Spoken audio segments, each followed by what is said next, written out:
Hey guys, and welcome to Pixel Cherry Ninja's channel. It's the weekend, which means only one thing. It's time for that weekly news roundup. As always, we will begin with FPGA gaming news, the MiSTer, the Analogue Pocket, and guys, any other FPGA gaming news out there that is worth reporting.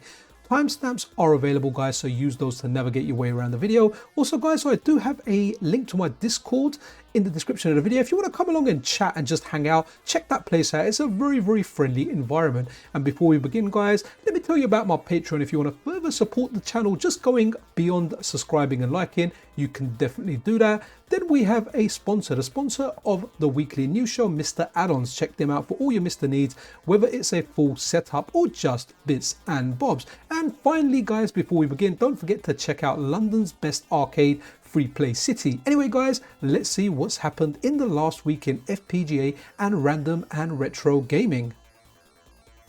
Let's kickstart this week's news episode with some fantastic news, guys. You know I love my arcade games because I spent a lot of time as my youth in the arcade, and the releases that are very special to me are like releases that I actually played. And this is a game that guzzled up a whole bunch of my coins, and I just kept putting money in there. So much so that, guys, I've got a dedicated video on this where I talk about my arcade story. Well, it was a cafe that I used to go to, and there was an old granny in there. Whenever I went in there and people asked, why is this guy not ordering food? What's this kid doing in our cafe? She said he came for arcade. But guys, this game is superb. It's made by Tecmo, released in 1988. Funnily enough, it was released in the USA and Europe before it was released in Japan. It is just such a great game, and it's so awesome to get an FPGA implementation. It's available on the MiSTer, the Analogue Pocket, and other supported platforms that Atari supports, such as the CD128. The footage here is from the MiSTer that I captured for last night's video, just kind of recycling it, right? Recycling is good for the environment. Now, this is a MAME implementation of this, but however, I have to say, guys, it feels very true to the arcade version. Definitely more so than MAME and Final Burn Neo that I used to play on previously, but there was a little bit of latency in there. It just felt a little bit off, and this for the whole part feels fantastic. Atari does have two copies of the actual arcade board, and that's thanks to members of the community such as Raul Chicon and Yeah Buddy. It's their contributions of hardware that makes stuff like this possible, or make it for Atari to verify stuff and make it as accurate as possible, and a one-to-one recreation of the arcade hardware. So this is currently in beta, so you would need to be a Atari Patreon supporter. I always encourage people to support Atari and team because it funds FPGA core development, and it brings us excellent games like this one over here, as well as others. Once the games are stable enough and they've been tested, they get released as public cores for everyone to enjoy. That's not a Patreon supporter. But on the realm of public cores, guys, there is a core that has moved out from beta and now to public, and that is Tehkan World Cup, which is a soccer or football game, as we like to call it in the UK. It's a bird's eye view game, guys. It's a fun game. So if you run your updater, you will be able to get that even if you're not a Patreon supporter. If you are a Patreon supporter, remember to update that beta zip, because there is a new beta zip available that you would need that on your devices in order to play and enjoy this Shadow Warriors aka Ninja Gaiden game. But guys, what a great start to the year. 2025 is looking good. This is going to be a fantastic weekend, and if you are a Patreon supporter, enjoy this game and definitely let me know your arcade stories. Did you play this in the arcade like me, and how far did you get on your one credit?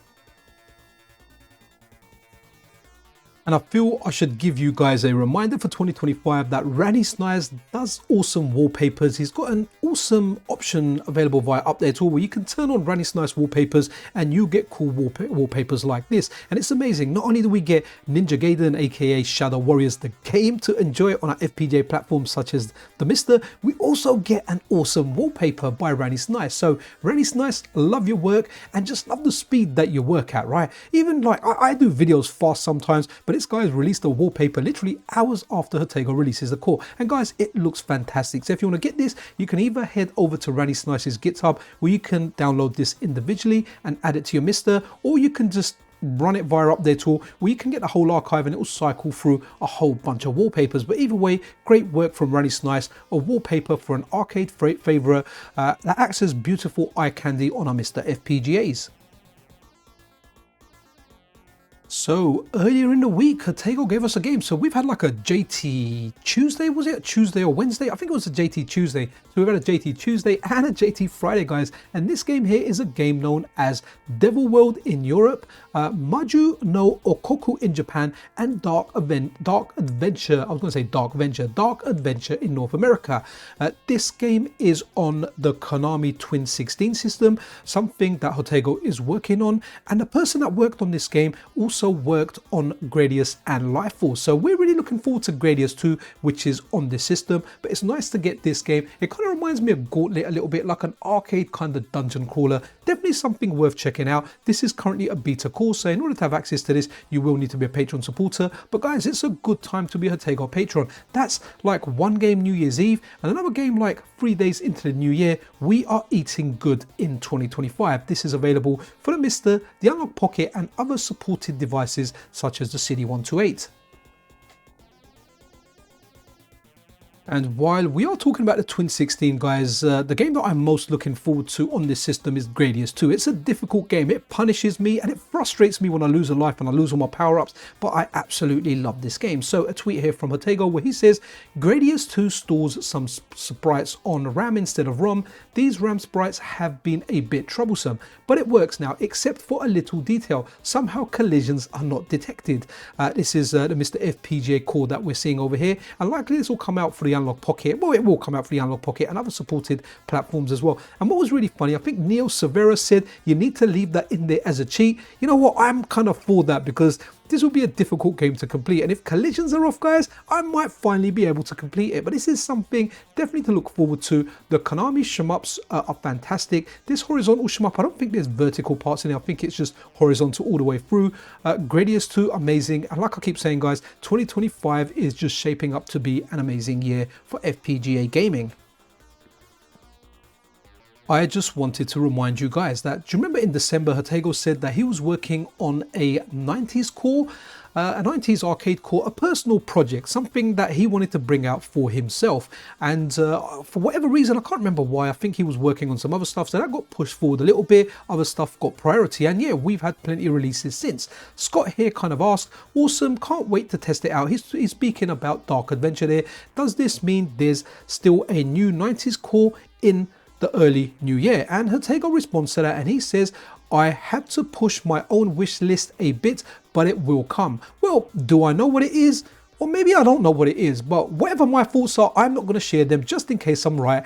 I want it to be a surprise. And Scott kind of responds there, looking forward to anything you release. Thanks for today's call. And guys, whatever JT releases, we know it's going to be quality. Do let me know what you guys think it might be. What is this mystery 90s like core? It's an arcade game. Get your guesses down below. It'll be interesting to see. And it'll be interesting to see once that is released, how many of you guys were right or how many guys were wrong. Guys, let me tell you a little something. So there I was looking at my phone and all of a sudden tears started coming out of my eyes. And my wife was like, what's up, honey? Is everything all right? Why are you crying? I was like, these are tears of joy. I am happy. And why am I happy? Well, this tweet over here from Hatego, where he responds to someone else saying, at some point this year, I should get back to CPS3. And guys, if anyone can, Hatego can. So looking forward to this core. This is a core I feel will complete my FPGA wish list, at least in the whole part. I am greedy. I'll probably think of something else that I want, but guys, CPS3 is such a big one, and it's absolutely awesome to see Hatego hoping to get back to this, and I certainly hope he does, and it will be amazing to get this in 2025. Just imagine that, CPS3 on our FPGA devices, wherever it will be, whether it's the MiSTer or whether it's something a little bit more powerful that may come out this year. I guess it remains to be seen. But guys, this is like one of the pinnacle of fighting games, Street Fighter 3 Third Strike, and it's one of my biggest ones. I've probably said that already, but anyway guys, looking forward to this. Naturally, I'll keep you guys posted, but it's going to be, I keep saying it, it's going to be an interesting year. Blood Brothers by the TAD Corporations. This is interesting. Now this might be a little bit far off, but I wanted to bring this to your attention because there is some chatter about it. And this is how things begin. You talk, you look into stuff. It's a process, right? So, but the process may well be beginning. Let's have a look at this tweet. So Tehkan, when he tweeted earlier, 1057 games supported by JT cores. Wow, that's a lot of games. I'm waiting for 1069. See the whole list here, and there's a link there. But Poreo Do Arcade asks, do you have plans to make the game Blood Brothers? But guess who jumps in? Salau Retro Gaming. If you're unfamiliar with Salau Retro Gaming, they are the awesome developer, and their first core that they released was Toki, another game by Tad Corporation. They brought us Toki for the MiSTer, and then they ported it over themselves to the Analogue Pocket.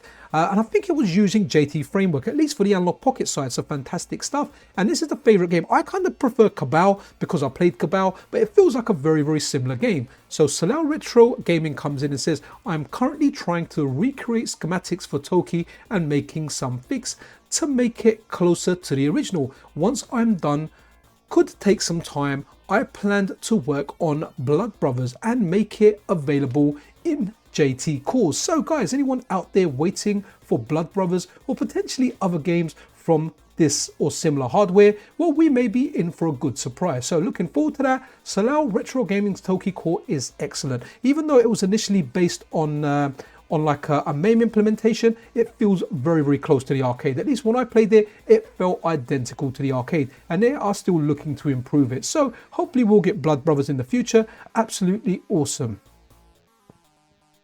Guys, before I go into this, guys, I just want to say this is speculation. I have nothing concrete here, but like I always say, whenever Vertec posts stuff up, I pay attention. And here he is showing the Konami 055555. Okay, so what is this chip? If we do a search on System 16 and look at arcade hardware that has this chip in it, and well, let's go over to it now. And here we go, Konami Mystic Warrior based hardware. So this is something in previous, in last week, I think, or the week before, we spoke about this one here, Metamorphic Force, and how Vertec has the hardware and it wasn't fully working. So, you know, guys, again, nothing concrete here, but it's showing a decap of the chip. And I'm just showing you what chip or what games have that chip in there, or what games have that video hardware that we can see over here. So we'll go down here. Again, it'll be amazing to get this as FPGA cores, but don't take this as gospel or anything. I'm just looking at the hardware and I'm telling you what games use that hardware. So we've got this game here called Gaiapolis, or also known as Intapas. Don't really know much about this game, but hey man, graphics look good and I'm sure it's a fun game. Then we've got this game here, Monster Maulers, Brainbusters, and a Japanese here, which is Kyoko Sentei Dadan Dan. Okay, I completely butchered that, which looks like a fighter with mythical creatures in it. Then we've got Martial Champion, a beat 'em up, and I think I played this, and if I'm not mistaken, this might be a janky game. Then we've got Metamorphic Force, which is a brilliant looking beat 'em up and something many of you guys are really into and really would love an FPGA core for. Mystic Warriors, again, another fantastic. Is this actually, I haven't really played this game, don't know too much about it, but that's what this hardware we're looking at, Mystic Warriors arcade hardware. This is Violent Storm. Many people regard this as like the best arcade brawler. I think my buddy Video Game Esoteric always talks about this. I think this is his favorite along with many others. So will we get it? Won't we get it? I have no idea. But hey, you know, seeing like chips that Vertec shows off gets me excited, and I like to cross-reference it with arcade hardware. That's something like the Konami 055555 is in. Let's see what the future brings us. Here's some footage from a stream I did on New Year's Day where I had a special guest, core developer Mazamars312, also known as Ultra FP64. So what's really amazing here, not only did we recently get a Jaguar core that was working on dual RAM only, well, Mazamars has got that core working on single SD RAM versions of the MiSTer, or variants of the MiSTer. Many of you guys are going to be happy because like at least 90% of MiSTer owners have single SD RAM, and a lot of people are thinking of upgrading to dual RAM for this particular core. So just hold tight. I mean, have a look at this stream. I'll leave a link to it in the description. It runs really well, and it's only going to get better in time. So yeah, absolutely brilliant news, as well as like the single SD RAM core coming soon. It isn't publicly available. It's currently being tested and going through some reworks, but as well as the single SD RAM core of the Jaguar that should be out soon. The dual RAM core has also received updates. So if you've got a dual RAM setup, make sure you head over to the MiSTer FPGA Discord. You check out like the test builds or the unstable nightlies, and you'll always get like the latest compiled versions of the cores. But in the meantime, if you want to see the single SD RAM version running, check out this stream. It was a fun stream where me and Mazamars just kind of speak and go through stuff, and we talk a lot about future projects, future possibilities on the MiSTer and the Analogue Pocket. But good times ahead, guys. Absolutely wicked to get this on single SD RAM. It makes me happy because it makes you happy. So a YouTube notification popped up for me while I was sleeping, so I checked it out in the morning. And if you haven't checked out this channel, guys, check out this channel. It's amazing. What's Ken making, and what is he making? So previously he showed us his version of a handheld MiSTer. Here you go. It's a handheld MiSTer, and for the most part it looks fantastic. It uses the QM Tech variation of the MiSTer FPGA, the one with the onboard RAM. He kind of speaks about it in his previous video. Now I haven't watched all of this video yet, I just haven't had time. I'm kind of making my own video, but I will watch this video later on in its entirety. Now if you do want to make one yourself, he's got a video tutorial that talks you step by step how to make this thing, what you need, how you need to put everything together, how you need to cut stuff down to size. So if you're interested in making your own MiSTer and you're a competent person when it comes to DIY, definitely check out Ken's video, man. He is awesome, his work is awesome, and a handheld MiSTer is awesome.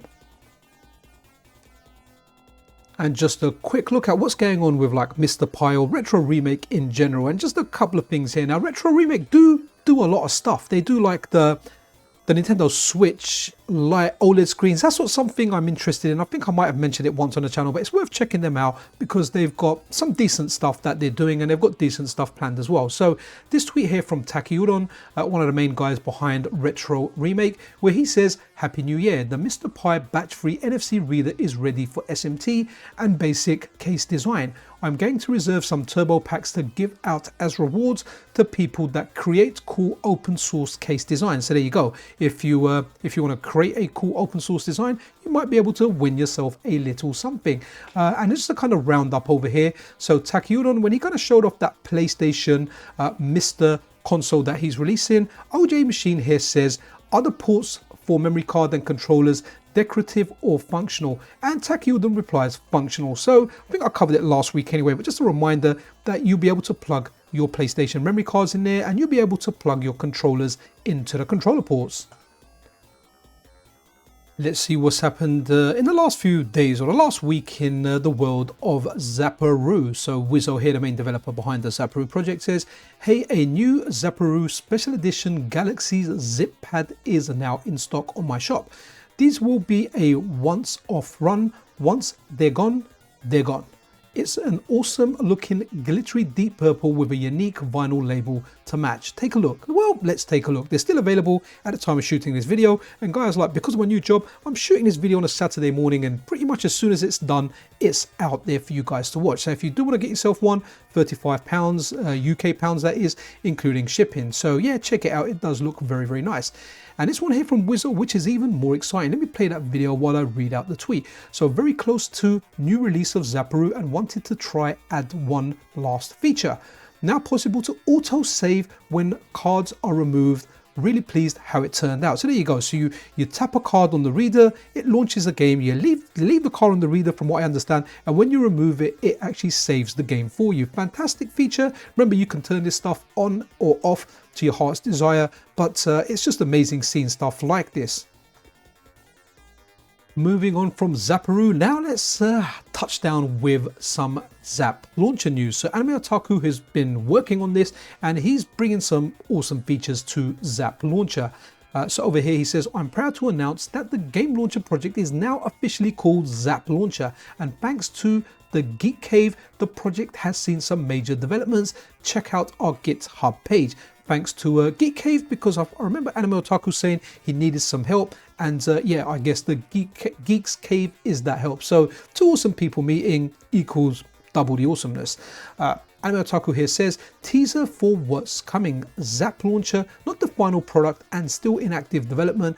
Desktop and mobile view. Zaparoo MiSTer FPGA. And the final one here, which I think some of you guys might find very, very interesting. Leaderboard. Stay tuned. The Geeks Cave is doing some great things for the project.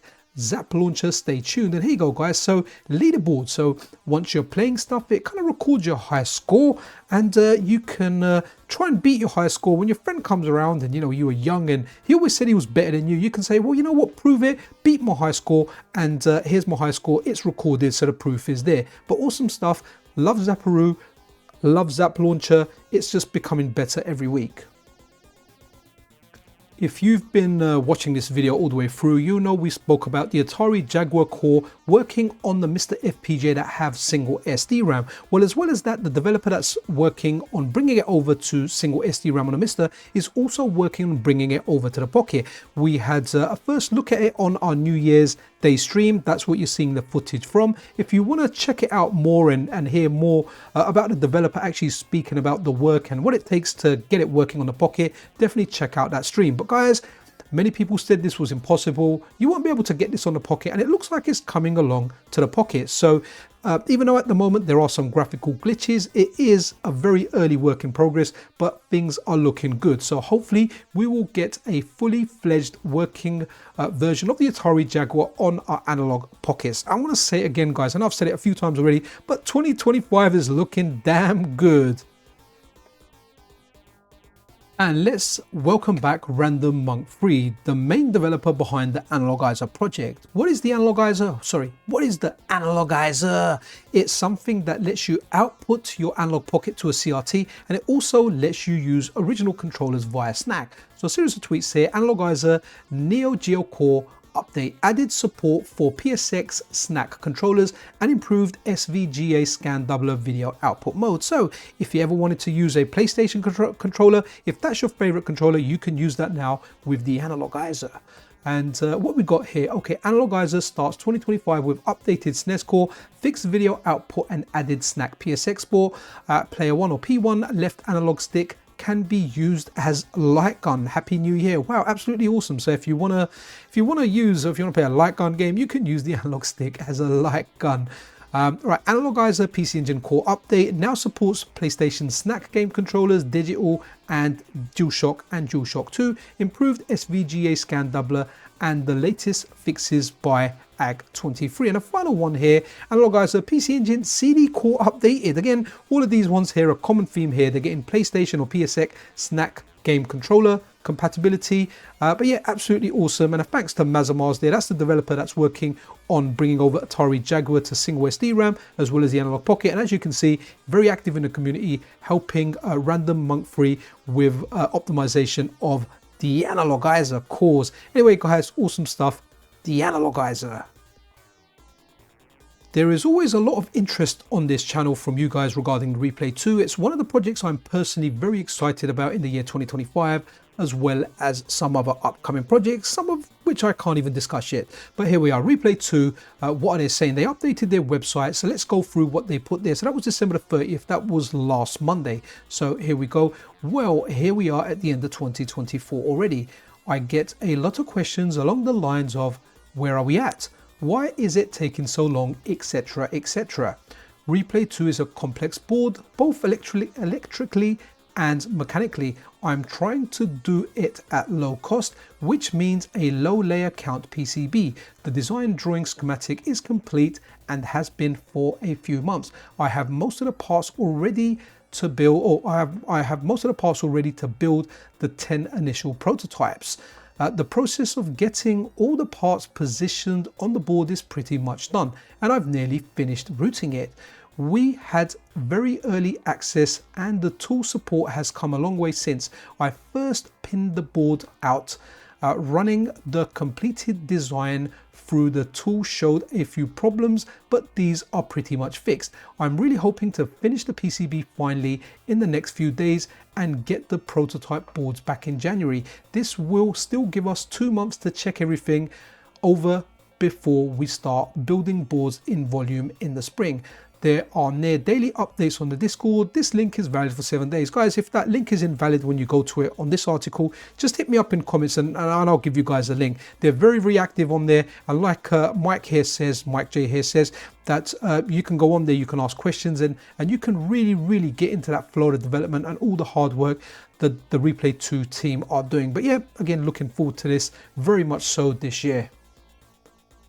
A tweet here from Kozam, and like he says, don't get too excited. And guys, this is where I want you guys to educate me. So what do you see here? Can we expect an FPGA core? I don't really know too much about it, but it came up on my timeline and I was like, you know what, even though it says don't get too excited, I am kind of excited, maybe not too excited, but he says here, at the moment, this is just the world's most overcomplicated yet incomplete Super Famicom. And what I'm kind of interested in here is Super Disk 1991 Sony Corporation. Now, if you cast your mind back, do you remember Nintendo and Sony done a collaboration for a disk drive add-on? That was kind of, Nintendo kind of bailed on that, and that is how the PlayStation came to be. So it's almost like Nintendo created the Sony PlayStation by breaking a collaboration that they were supposed to do with Sony. But educate me on this, and I can't help but get excited. But like Kozam said, don't get too excited, so I am keeping my expectations in check. And a happy new year from the game database. And to kickstart the new year, guys, they are starting with indexing the Sega Mega Drive or the Genesis if you're from the other side of the pond. Always used to hearing the word impossible. They said it was impossible. Well, was it really impossible? Because now it looks like it's possible. And this one here is Grand Theft Auto Sega Dreamcast. Now, the public alpha is released and you can compile your own version. I think you need to own like the PC version of this game in order to compile it. But guys, if you want to play Grand Theft Auto 3 on your Dreamcast, you can. From what I recall, this was supposed to come out for the Sega Dreamcast, but for some reason it was cancelled, whether it was due to the Dreamcast not performing as well as the PlayStation 2 commercially, or whether at the time they thought they couldn't achieve it. And this is where the community come in. The community come in, they get together and they make the impossible possible. They make games that we missed and so wanted. It's like, you know what, I'm grown up, I have the talent now, and I am gonna make this game. So GTA for the Dreamcast. And whilst on the subject of the Sega Dreamcast, let's have a look at this video running down here. Let me press play and we'll read the tweet. But look at this. Happy 2025, may the new year bring you nifty little VMU Pro that doubles up as a tiny console. And here we go. We've got a Dreamcast VMU there and we're playing the original Castlevania game, which to me looks like the NES version. So fantastic stuff. Nice to see the Dreamcast getting love. And it looks like the Dreamcast and the NES are making love.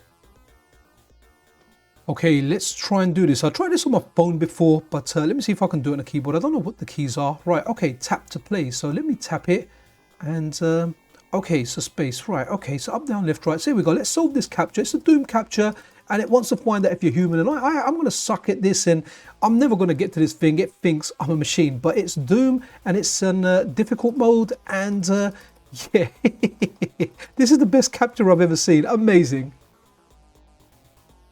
Remember that classic arcade game Shinobi? Let's just rewind back. Let's say like when people were rocking the Mega Drive and the Super Nintendo, you somehow convince your parents, you know what, I don't want the Super Nintendo, I don't want the Master System, I want a Neo Geo. And your parents bought you the Neo Geo and then you started nagging saying, I want Shinobi. Shinobi's not out for the Neo Geo. This isn't fair. You know, your parents bought you the most expensive console on the market. Well, guess what? Your time has come. Ship it. Shinobi Neo Geo port is now available for download via the link below and it's available on itch.io. Enter. Let's just click on itch.io and go there. Guys, this is fantastic work. Shinobi for the Neo Geo. Do we really need Shinobi for the Neo Geo? Well, not really. We've got the arcade version, but do we want Shinobi for the Neo Geo? Of course we do. It looks fantastic, and I love seeing stuff like this. I'm going to put this on my MiSTer later and try it out, but for right now, I wanted to feature it in a news video for the person out there that had enough money for the Neo Geo, but couldn't get like a PC Engine or a Master System, or couldn't get like the arcade board of Shinobi. Your time has come in 2025. I like PC ports, native PC ports of like classic games, whether it's a console game. Recently we had Star Wars, and guys, I played the native PC port on that, and honestly, hands down, I actually prefer playing that over the N64 version of the game. So I feel like some of them are even improvements. Not sure about the case of Sonic because I haven't tried this out. However, here from Amy Farbry, she says she's looking for work, by the way. It's a Christmas Island miracle, presenting the native PC port of Sonic 1. All 25K CPU instructions in the game have been painstakingly re-implemented in C. A revision 1 ROM of the game is required to play for reading data. So here you go. If you want to play a PC native version of Sonic 1, then check out the links in the description. So Mike Chi tweeted a few days before New Year's Eve saying there's an upcoming announcement. And what is that announcement? So some of you guys might be really happy with this. So the RetroTink 4K, which I think by the time you pay tax and delivery is round about, like, I think for me in the UK, almost like £1,000 or like at least $1,000. So what has Mike Chi done? So over here he says, Happy New Year's Eve. RetroTink 4K CE. Now initially I thought that meant for Champion Edition, because whenever I see CE I think Champion Edition. That's how much I like Street Fighter. Going back to topic, I think it means RetroTink 4K cost effective. Lower cost 4K that still retains the core inputs, profiles and features. So that should be available around February, March. Then the second point over here, dongles, a family of high quality console to HD15 adapters and 75 OHM cables. Minis return week of January, or January the 5th, which is, what is it today? It's the 4th today, right? So from tomorrow. Okay, side by side photo of the RetroTink 4K and the CE. So here you go, guys. If you wanted the cheaper alternative, it does, have a look at their website. It does leave some of the features out. The RetroTink 4K, the more premium one, has more features. This one has less. However, look at the needs and look at if this fulfills your needs. So absolutely awesome from Mike Chi. We'll leave links to this in the description. And what's the next thing here? Okay, so looking at this over here, so recently from Blurbusters, it was like high refresh rate displays and how they were kind of used to better simulate CRTs. Mike Chi here says, starting to lay the groundwork for rolling CRT beam BFI for use in 1080p and 1440p output modes. Still a lot to learn from Blurbusters, not Timothy Lottes. This is not the announcement for tomorrow, by the way, which is the announcement we just had a look at before this announcement. Well done, Mike Chi. What have we got here? Now, I don't generally cover RetroPie stuff, but I thought this was very, very cool looking. And I've got a friend over on the MiSTer FPGA Discord, a guy called Robbie, who just absolutely totally loves like Raspberry Pi. So this one is for you, Robbie. So the RetroFlag 64 Pi case for Raspberry Pi 5. There we go, SD card storage, safe shutdown and safe reset, metadata in emulation station, auto save. So if you've got a Raspberry Pi and you want yourself like an N64 looking case, this might be for you. A public service announcement here, and more so to raise awareness about an arcade. So there's an arcade in Brooklyn. It's also a retro video game store, and it's called Brooklyn Games and Arcade. So Ariel Aces, someone that's known for making a lot of the Tap 2 cards. He also makes like toys and very, very cool things. Very, very good designer, very, very talented guy. I like his work. So he kind of started or kickstarted this campaign, Save the Brooklyn Games and Arcade. Right, that's what we want to save. I like arcade, guys. I still visit one every time I get an opportunity, and as a kid it's where I grew up. If you know my channel, you know I love arcade. So what Ariel Aces did was he does merchandise for the arcade, and if you buy the merchandise, 70% of the proceeds go over to the Brooklyn Games and Arcade. They need to sell 1,600 sets, so the business, instead of closing in March 2025, can last another year and can go on until March 2026. And hopefully it can go on for longer, but we definitely understand it's a difficult time for small businesses, especially stuff like arcades and retro gaming. So if you do want to support it, check out this tweet. I'll try and leave a link to where you can buy the merch from as well if you do want to support it. I did a live stream like last week because I just missed this in last week's video. That's why I'm putting it in this week's video. So do what you can to the arcade. Try and support your local arcades and your local independent stores. For example, I've only got one independent store near my house. It's like a mile drive or a mile walk or whatever, right?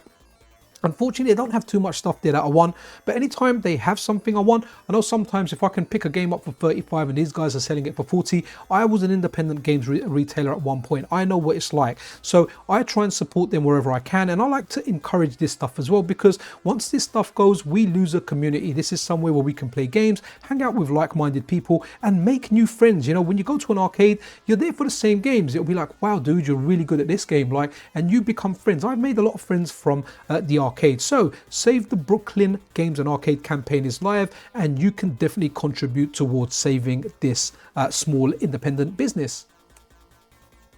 And whilst on the subject of arcade, guys, East Coast Candy Crew. So this guy's got an arcade, he's got candy cabs in there, and this is really, really cool. So I wanted to give it a shout out, because not that I go to tournaments anymore, but it was a time in my life where I was very active in the FGC. I went to like every tournament or every ranking battle that was available, right? And then I got married. But anyway, interested in hosting a tournament for your favorite arcade game? Hit me up and let's make it happen at EC3 Arcade in CT.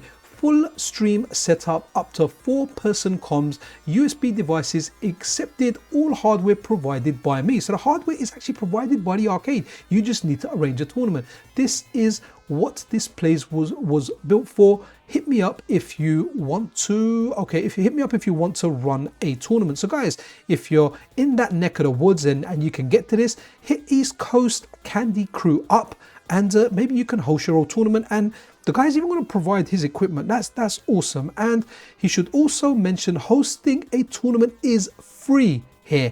I do it for the community. So absolutely awesome, guys. If you can take advantage of this, take advantage of this. Maybe you can make some good friends there. And I always say, man, arcades are awesome places. They're really cool places to hang out and play video games. So guys, that was it for this week. I certainly hope you enjoyed this episode. If you did, then a subscription and a like is always super duper appreciated. Guys, be absolutely awesome to one another. This is Pixel Cherry Ninja